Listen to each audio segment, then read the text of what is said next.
আসসালামু আলাইকুম। আজকে আমার রেসিপি হচ্ছে তেলাপিয়ার রেসিপি। একটা তেলাপিয়া মাছকে আমি একটা ম্যারিনেট করে তারপর একটু ভেজে একটু সস দিয়ে এটাকে পরিবেশন করব। আজকে আমার এটি প্ল্যান। তো মাছটাকে আমি এখন ম্যারিনেট করছি। ম্যারিনেট করে তারপর আমি এটাকে রেখে দিব আধা ঘন্টার মতো। আধা ঘন্টা পরেই আমি এটাকে তেলের মধ্যে ভাজবো, মাছটাকে ভেজে নেব। তো মাছটাকে ভাজতে আমার যতটুকু একটু সময় লাগবে। তারপর মাছ ভাজা হয়ে গেলে মাছকে আমি উঠায় রাখবো একটা প্লেটে।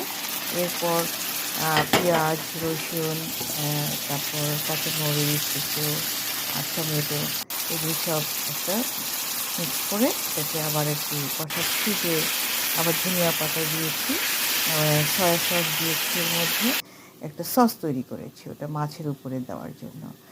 তো ওই সসটা এখন আমি অ্যাপ্লাই করব মাছের উপরে, যেন মাছের টেস্টটা আরও বেশি সুন্দর করে আসে।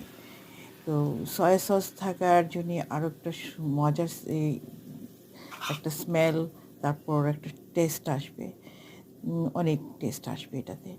তো এই তো এখন এটাকে একটু আমি আবার অ্যাপ্লাইয়ের পরে একটু কেটে আমি দেখাবো যে আমার এটা কতটুকু সুন্দরভাবে কুক হয়েছে এবং পিসগুলো কাটতে কত সহজ হয়।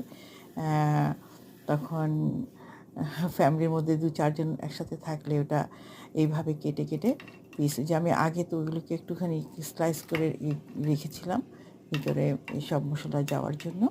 তো এখন মাছটা আমি কেটে দেখাচ্ছি যে সম্পূর্ণ এটা কুকড অ্যান্ড ভেরি ডিলিশিয়াস, অনেক ডিলিশিয়াস। এটা আপনারা খাবেন আর বলবেন উফ, দারুণ মজা। আমি আজকে এনজয় করব এটাকে। তারপর ধনিয়া পাতা দিয়ে উপরে সার্ভিং। এটাই আজকের জন্য আমার তেলাপিয়া রেসিপি।